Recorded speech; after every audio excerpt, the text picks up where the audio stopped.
ನಮಸ್ತೆ ವೀಕ್ಷಕರೇ, ನ್ಯೂಸ್ 18 ಡಿಜಿಟಲ್ಗೆ ಸ್ವಾಗತ. ನಾನು ನಿಮ್ಮ ಮುನಿರಾಜು.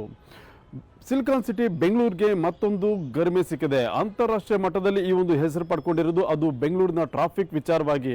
ಬೆಂಗಳೂರಿನ ಟ್ರಾಫಿಕ್ ಏನಿದೆ ಅದು ದಿನೇ ದಿನೇ ಹೆಚ್ಚಾಗ್ತಾ ಇದೆ ಮತ್ತು ಸಂಚಾರ ದಟ್ಟಣೆ ಕೂಡ ಹೆಚ್ಚಾಗ್ತಾ ಇರೋದ್ರಿಂದ ಈಗ ವಿಶ್ವದ ಟಾಪ್ 10 ನಗರಗಳಲ್ಲಿ ಏನಿದೆ ಅದರಲ್ಲಿ ಬೆಂಗಳೂರಿಗೆ 2ನೇ ಸ್ಥಾನ ಕೂಡ ಈಗ ಲಭ್ಯ ಆಗಿದೆ. ಈ ಕುರಿತ ಕಂಪ್ಲೀಟ್ ಮಾಹಿತಿಯನ್ನು ನಾನು ನಿಮಗೆ ಕೊಡ್ತೀನಿ. ಅದಕ್ಕೂ ಮುನ್ನ ನೀವು ನಮ್ಮ ಯೂಟ್ಯೂಬ್ ಚಾನಲನ್ನು ಸಬ್ಸ್ಕ್ರೈಬ್ ಮಾಡಿ ಮತ್ತು ಬೆಲ್ ಬಟನನ್ನು ಒತ್ತಿ, ಹಾಗೂ ಫೇಸ್ಬುಕ್ ಮತ್ತು ಇನ್ಸ್ಟಾಗ್ರಾಮ್ ಪೇಜನ್ನು ಫಾಲೋ ಮಾಡಿ. ವೀಕ್ಷಕರೇ, ಬೆಂಗಳೂರು ಟ್ರಾಫಿಕ್ ಅಂದರೆ ಎಲ್ಲರೂ ಕೂಡ ಬೆಚ್ಚಿ ಬೀಳ್ತಾರೆ. ಯಾಕಂದರೆ ಎಲ್ಲಿ ಯಾವ ಕಡೆ ಯಾವ ಭಾಗದಲ್ಲಿ ಹೋದ್ರೂ ಸರಿ, ಯಾವ ರಸ್ತೆಯಲ್ಲಿ ಹೋದ್ರೂ ಸರಿ ಟ್ರಾಫಿಕ್ ವಿಪರೀತ ಇರುತ್ತೆ ಅಂತೇಳಿ ಜನ ಹೆಚ್ಚಾಗಿ ಮೂಗು ಬಿರಿತಾ ಇರ್ತಾರೆ. ಯಾಕಂದರೆ ಒಮ್ಮೆ ವೆಹಿಕಲನ್ನು ಹತ್ತಿ ಬೆಂಗಳೂರಿನಲ್ಲಿ ಸಂಚಾರ ಮಾಡ್ತಾ ಇದ್ರೆ ಎಷ್ಟೊತ್ತಿಗೆ ರೀಚ್ ಆಗ್ತೀವಿ ಮತ್ತು ಯಾವ ರಸ್ತೆಯಲ್ಲಿ ಟ್ರಾಫಿಕ್ ಇರುತ್ತೆ ಅನ್ನೋದು ಕೂಡ ಗೊತ್ತಾಗೋದಿಲ್ಲ.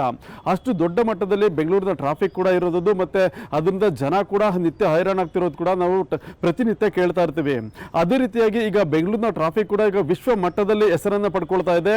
ಏನು ವಿಶ್ವದ ಟಾಪ್ 10 ಟ್ರಾಫಿಕ್ ಇರುವಂಥ ಸಿಟಿಗಳಲ್ಲಿ ಈಗ ಬೆಂಗಳೂರು 2ನೇ ಸ್ಥಾನವನ್ನು ಕೂಡ ಪಡ್ಕೊಂಡಿದ್ದು, ಏನು ಬೆಂಗಳೂರಿನ ಸಂಚಾರ ದಟ್ಟಣೆ ಪ್ರಮಾಣ ಏನಿದೆ ಅದು ಶೇಕಡ 74.4% ಈಗ ಇದೆ ಅಂತೇಳಿ ಈಗ ಗೊತ್ತಾಗಿದೆ.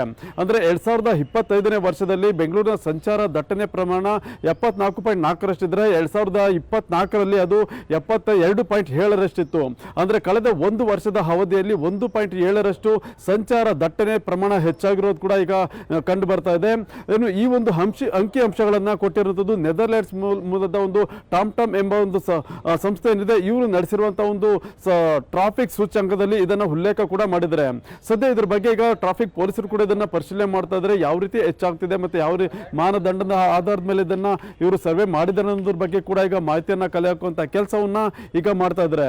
ಇನ್ನು ಈ ಒಂದು ಸಂಸ್ಥೆಯ ಒಂದು ವರದಿ ಪ್ರಕಾರ ಏನು ಬೆಂಗಳೂರಿನಲ್ಲಿ ಏನು ಪ್ರತಿ ಕಿಲೋಮೀಟರ್ಗೆ ಸುಮಾರು ಗಂಟೆಗೆ 16.6 ಕಿಲೋಮೀಟರ್ ವೇಗದಲ್ಲಷ್ಟೇ ಸಂಚಾರ ಮಾಡೋದಕ್ಕೆ ಸಾಧ್ಯ ಆಗ್ತಾ ಇದೆ ಅನ್ನೋ ಒಂದು ಮಾಹಿತಿಯನ್ನು ಕೂಡ ಈಗ ಇವರು ಪತ್ತೆ ಮಾಡಿರೋದು.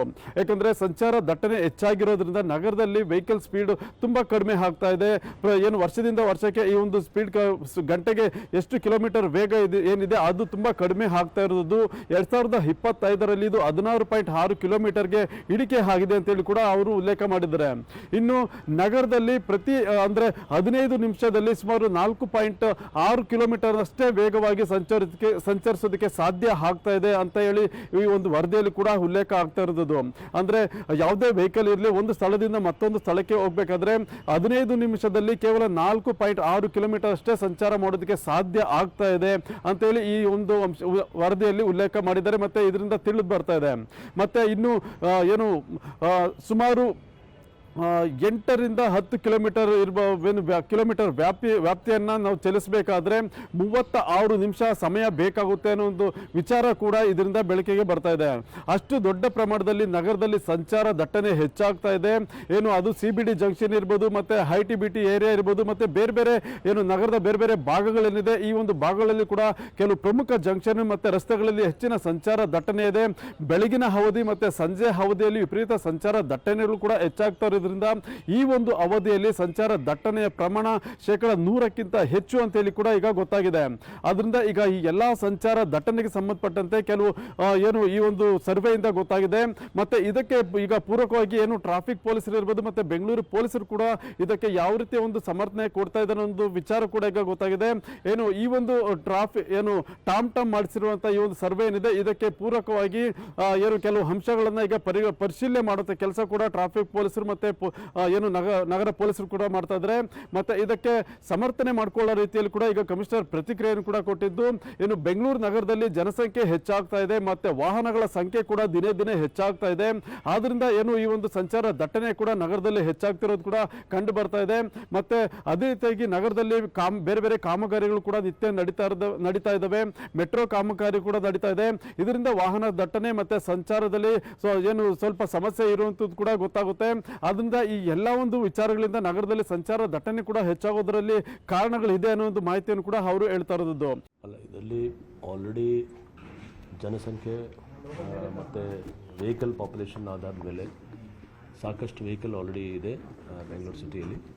ಆದರೂ ನಮ್ಮ ಬೆಂಗಳೂರು ಟ್ರಾಫಿಕ್ ಪೊಲೀಸವರು ತುಂಬ ಚೆನ್ನಾಗಿ ಕೆಲಸ ಮಾಡಿ ಅವೈಲಬಲ್ ರಿಸೋರ್ಸಸಲ್ಲಿ ಮತ್ತು ಅವೈಲಬಲ್ ಇನ್ಫ್ರಾಸ್ಟ್ರಕ್ಚರಲ್ಲಿ ಅವೈಲಬಲ್ ಮ್ಯಾನ್ ಪವರಿಂದ ತುಂಬ ಚೆನ್ನಾಗಿ ಕೆಲಸ ಮಾಡಿ ಮೇನ್ ಉದ್ದೇಶ ನಮ್ಮದು ಅಂದರೆ ಮೂಮೆಂಟ್ ಇರ್ತಿರಬೇಕು. ಯಾವ ಕಂಡೀಷನಲ್ಲಿ ಫ್ರೀ ಮೂವ್ಮೆಂಟ್ಗೆ ತೊಂದರೆ ಆಗಬಾರ್ದು.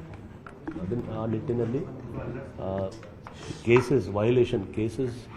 ವೈಲೇಷನ್ ಕೇಸಸ್ ಮಾತ್ರ ನಾವು ಮಾಡಬೇಕು ಅಂತ, ಅದೂ ನಾನ್ ಪೀಕ್ ಅವರಲ್ಲಿ. ಪೀಕ್ ಅವರಲ್ಲಿ ನಮ್ಮದು ಮೇನ್ ಎಂಫಸಿಸ್, ನಮ್ಮದು ಸ್ಟ್ರೆಸ್ ಮೇನ್ ಇರ್ತದೆ. ಗಾಡಿ ಕಂಟಿನ್ಯೂಸ್ ಆಗಿ ಮೂವ್ ಆಗ್ತಾ ಇರಬೇಕು. ಜನ ಬೆಳಗಿನ ಜಾವ ಅವ್ರವ್ರ ಸ್ಕೂಲ್, ಕಾಲೇಜ್, ಆಫೀಸಲ್ಲಿ ಟೈಮ್ಲಿ ರೀಚ್ ಆಗಬೇಕು. ಅದೇ ರೀತಿ ಸಂಜೆ ಹೊತ್ತಿಗೆ ಅವ್ರ ಮನೆಗೆ ಹೋಗಬೇಕು ಅಂತ ಆ ನಿಟ್ಟಿನಲ್ಲಿ ನಾವು ನಮ್ಮ ಟ್ರಾಫಿಕ್ ಅವರು ಸತತವಾಗಿ ಕೆಲಸ ಮಾಡ್ತಾರೆ. ಮತ್ತೆ ಈಗಾಗಲೇ ಈ ಒಂದು ವಿಚಾರಕ್ಕೆ ಸಂಬಂಧಪಟ್ಟಂತೆ ಏನು ಕೆಲವು ಭಾಗಗಳಲ್ಲಿ ಕಾಮಗಾರಿಗಳಿರ್ಬೋದು, ಮತ್ತೆ ವಾಹನಗಳ ಸಂಖ್ಯೆ ಹೆಚ್ಚಳ ಇರ್ಬೋದು, ಮತ್ತೆ ಬೇರೆ ಬೇರೆ ಕಾರಣಗಳಿಂದ ನಗರದಲ್ಲಿ ಸಂಚಾರ ದಟ್ಟಣೆ ಪ್ರಮಾಣ ಅಧಿಕ ಆಗ್ತಾ ಇರೋದ್ರಿಂದ ಇದನ್ನ ಏನು ಕಡಿಮೆ ಮಾಡೋದಕ್ಕಿರ್ಬೋದು, ಮತ್ತೆ ಸುಧಾರಣೆ ತರೋದಕ್ಕೂ ಕೂಡ ಈಗ ಸಂಚಾರ ಪೊಲೀಸರು ಸಾಕಷ್ಟು ಪ್ರಯತ್ನಗಳನ್ನು ಮಾಡ್ತಾ ಇದ್ದಾರೆ. ಮತ್ತೆ ಅತ್ಯಾಧುನಿಕ ತಂತ್ರಜ್ಞಾನವುಳ್ಳ ಒಂದು ಏನು ವ್ಯವಸ್ಥೆಗಳನ್ನು ಕೂಡ ಈಗಾಗಲೇ ಟ್ರಾಫಿಕ್ ಪೊಲೀಸರು ಅಳವಡಿಕೆ ಮಾಡಿಕೊಂಡು ಆ ಮೂಲಕವಾಗಿ ನಗರದಲ್ಲಿ ಸಂಚಾರ ದಟ್ಟಣೆಯನ್ನ ಕಡಿಮೆ ಮಾಡೋದಕ್ಕೆ ಇರ್ಬೋದು, ಮತ್ತೆ ವೆಹಿಕಲ್ ಮೂವ್ಮೆಂಟ್ ಅನ್ನು ಸರಾಗವಾಗಿ ಮಾಡೋದಕ್ಕೆ ಬೇಕಾದ ಒಂದು ಕ್ರಮಗಳನ್ನು ಕೂಡ ಮಾಡ್ತಾ ಇದ್ದಾರೆ ಅನ್ನೋದು ಮಾಹಿತಿಯನ್ನ ಈಗ ಕಮಿಷನರ್ ಕೊಟ್ಟಿರುವಂತದ್ದು. ಸದ್ಯ ನೋಡೋಣ, ಈಗಾಗಲೇ ಸಾಕಷ್ಟು ಬದಲಾವಣೆಗಳನ್ನ ನಗರದಲ್ಲಿ ಸಂಚಾರ ಪೊಲೀಸರು ಕೂಡ ಮಾಡ್ತಾ ಇದ್ದಾರೆ. ಮತ್ತೆ ಅತ್ಯಾಧುನಿಕ ಕ್ಯಾಮ್ರಾಗಳನ್ನ ಅಳವಡಿಕೆ ಮಾಡಿದ್ದಾರೆ. ಮತ್ತೆ ಆಟೋಮೆಟಿಕ್ ಸಿಗ್ನಲ್ಸ್ ಇರ್ಬೋದು, ಮತ್ತೆ ಏನು ಎ ಕ್ಯಾಮ್ರಾಗಳನ್ನು ಕೂಡ ಬಳಕೆ ಮಾಡಿಕೊಂಡು ವಾಹನಗಳ ದಟ್ಟಣೆ ಕಡಿಮೆ ಮಾಡೋದಕ್ಕೆ ಏನೆಲ್ಲ ಪ್ರಯತ್ನ ಮಾಡ್ಬೋದು ಅದನ್ನು ಕೂಡ ಮಾಡ್ತಾ ಇದ್ದಾರೆ. ಮುಂದಿನ ದಿನಗಳಲ್ಲಿ ಯಾವ ರೀತಿ ಇದನ್ನ ಕಡಿಮೆ ಮಾಡ್ತಾರೆ ಅಥವಾ ಇನ್ನೂ ವಾಹನಗಳ ಸಂಖ್ಯೆ ಹೆಚ್ಚಾಗುತ್ತಾ, ಸಂಚಾರ ದಟ್ಟಣೆ ಹೆಚ್ಚಾಗುತ್ತಾ ಅನ್ನೋದು ಕೂಡ ಕಾದು ನೋಡಬೇಕಾಗುತ್ತೆ.